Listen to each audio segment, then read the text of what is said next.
Ô tao như bây giờ mười tao tắm à? Cứ đi làm đi. Anh có hai cái này những anh qua. Ô đúng rồi. Ôi những này đâu à? Cô xuống à? Ông vàng đây. Ông bố phải đánh mà, ông bố cái sáng đánh đâu mà không thấy không lên mà. Đúng rồi. Mình đánh đi. Đánh đi. Đây này, chỗ đây này. Còn loạn khao nó tư nó bao này. Cái thật chảo nó tư lắm à. Ủa quá chặt dây mày à? Như chú cô ơi. Cái này vứt vào đây. Đâu đâu đâu. Mình cho Ông vàng đi. Mà cút đi. Chứ mà sợ như bạn Van á? Nhanh đi. Van không biết làm cái treo gì đâu mà. Để tôi quay cho. Đổ ra làm cái này.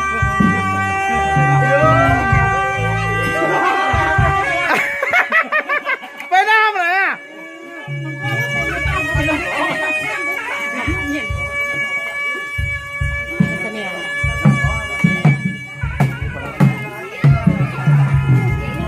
Mấy mình em chưa học cho.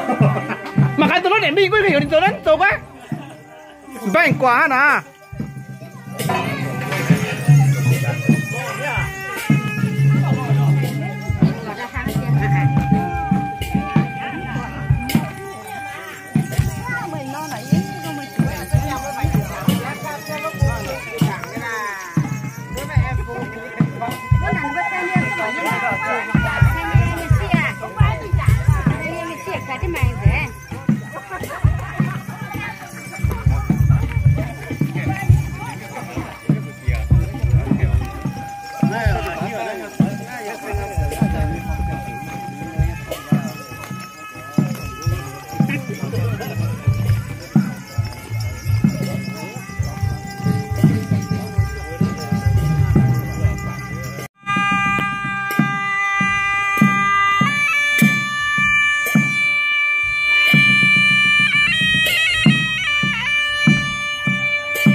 Phiêu mà là chân.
เขาบัวที่เจ้าบัวเดี๋ยวแต่สวยเอาบัวสวยเสียพวกปุงต่างหรอ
Biết tao không?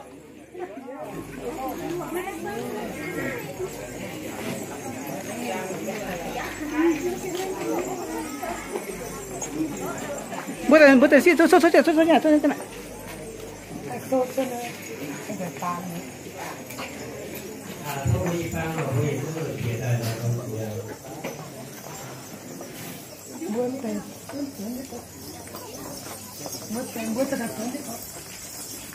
Cái này đẹp lắm đấy.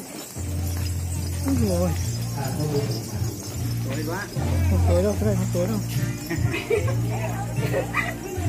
Cái này là nữa mình mở vào này nó sáng mà.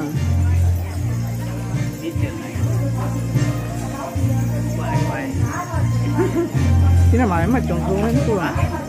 Cái mà trồng xuống đây có được gần.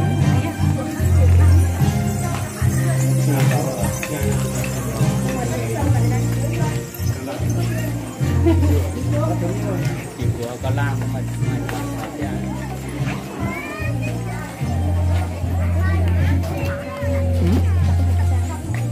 Cái tăng đồng cái tăng nhà hàng.